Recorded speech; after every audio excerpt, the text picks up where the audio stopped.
No patch notes for this update, but you know I got you covered. They have some balance changes coming up to make the game more difficult based on the player feedback, so things are going to be getting harder on everything above the Aspiring Slayer difficulties. That's Hurt Me Plenty all the way up to Nightmare. Now they're going to change this up or down depending on the feedback and how it goes. See what it is, they have things called tunables, which is stuff that they can adjust on the fly. So this update, you don't actually have to download an update. If you're online, it gets pushed to your system anyway. I would like to see some patch notes and get some notice of these updates happening for the future. Now some people have had some concern about, well, I want to know when I get my updates, things could change without us knowing, and I would just rather have that knowledge. But, well, now we do know that the skill checks are some of the words they've used for these things that they change. So if you take the Impaler Arena from Sentinel Barracks, that is what you call a skill check. They are various points along the game that see if you have been keeping up with what you need to be keeping up with and testing your abilities up through that point. So they're going to sprinkle those in the early game more to make each area a little bit trickier. Another place that I think is a skill check is the Plasma Rifle Arena in Hebeth. So expect to see more of those. Speaking of those skill checks, Hugo has said there are going to be more enemies like the Nightmare Imps coming throughout the arenas in the future patches to help keep players on their toes. Now this one is a little tricky for me. That has got to be one of my least favorite enemies, especially in the early game, because they just sneak up on you and deal massive damage, especially in an arena in Barracks where you go up for the gold and they just sneak up on you. Two of them do. Now, I'm fully aware this could be a skill issue on my end, but it's going to be a bigger challenge to see, but I am going to wait to give my full feedback and opinion till after I play it, which I think is what we should be doing, me and you too, both. I'm curious to see about how these changes are happening. There's some conspiracy around there that says, well, all the casual players, they have finished their game already, and it's just the hardcore sweat lords. Now they're just catering to them. Hugo, he just wants to make money.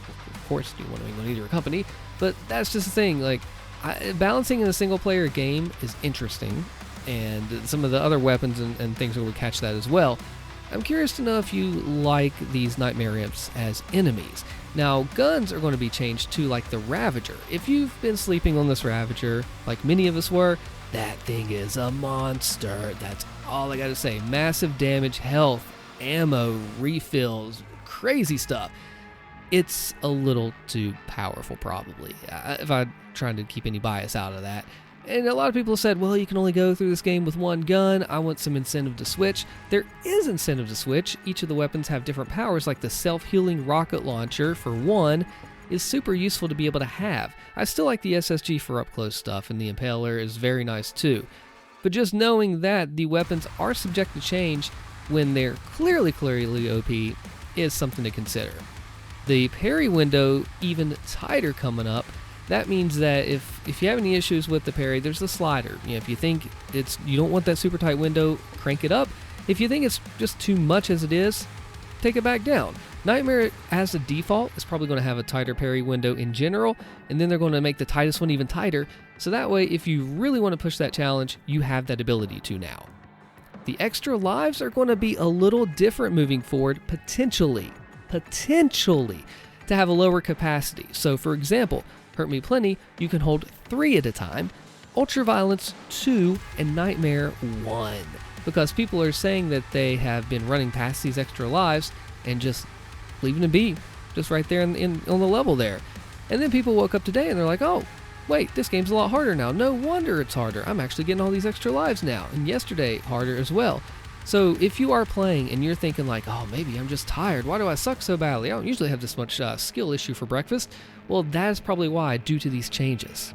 Master levels were addressed. Hugo does want to start working on them and making them. Ideally, they would be started at this point, but they're probably working harder on the DLC more than anything, which we'll talk about as well. Master levels would be a very nice addition. People have been talking about, hey, we need more post-game content. We need new game modes. We don't have a multiplayer. Where are we going to make up for that? And master levels are a great way to do it. Love to have a handful of them. Love to have a New Game Plus campaign. But remains to be seen what we'll actually get. But what we do know is that it is on Hugo and the team's radar, and I would say they will be coming sooner than later. The DLC is not going to be as hard as Ancient Gods, because they still want to make it tough, but not too sweaty tough. but you're still going to have that late game challenge. I would love to see, and this is, if you've never played the end of the game here, just for next second, spoiler alert, I would like to see more Cosmic Realm, because that whole new area, it's got to be more. They made us whole new arenas and set pieces for us to go to. We're going to probably go back to it. It's been made a huge deal, right? Well, the witch doesn't actually die unless she's in the Cosmic Realm per the Codex, so they would have a reason to bring her back. Okay, spoiler alert's over there. I think that these DLC is going to be nice, going to take us to these areas we've been before, like Cosmic Realm, and things we've never seen before. It'd be really cool, and have those familiar adversaries to fight as well. And of course, you know, master levels have got to be sweaty or they would not be master levels. It's cool because they would just need to change the combat, bring new encounters in, maybe add some hazards, definitely doable types of things. And we know that there were a handful of master levels in Eternal that went unfinished due to, well, probably the whole thing that kept everybody inside for all that time. But now, with a fresh slate and new areas to start with, I think we could get more.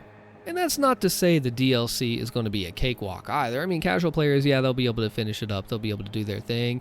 The Sweat Lords will still have some time, have some fun, but the secret encounters, the optional stuff inside the DLC is still going to make you work for that success. They are looking into a slow motion toggle. That's been a huge thing that people want. They say, well, hey, how can we turn this slow-mo off when we do the glory strikes? Well, with a toggle, you would be able to do that. They're looking into it. There was no promises, no timeline made, but we do know that it is on the radar. Right now, PC folks are doing it through mods on the Cheat Engine program.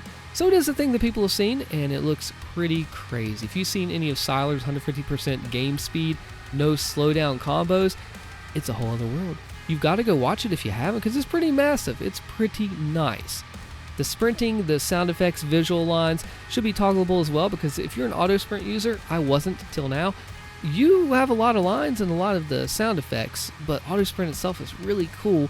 So it's going to be nice to see some of these quality of life changes coming through. The level blurbs on the screen, people have been going into levels not wondering, not knowing what happens. It turns out loading times are too fast and people are just going on and playing. So now we're going to have a little bit of extra context of what we're doing in the levels and where they're taking us. The audio mix, I've heard, is not fully fixed yet. Rather than just making it a rock concert, as Hugo was saying, apparently the long, heavy fighting sequences don't play enough. Like, you'll go through, kill a couple heavy demons with the light combat. The heavy combat will start to kick in, but not fully kick in until you're about done with the demon. So to kick that heavy part in a little bit earlier is seemingly what people are looking for. Bug-wise, I do hope we get the fixed. That could be a whole video of itself, but at least to give you the rundown. When you get off the dragon, your shield can disappear, and there's really no way to get it back. The other day in Hebeth, my shield disappeared. It came back on its own. Just interesting bugs. My friend had his whole entire game crash when he got hit by a Revenant. I mean, I know they're strong, but they're not like that strong, right? There's just things that are on the radar. People have reported that the new patch has been a little buggier than before, which is a little rough to see, but there's a lot of stuff they're working on. The game just came out. I have faith that they're going to work on this. I have faith in the whole Nightmare Imp thing, which is why I'm reserving my full opinion, of course, there.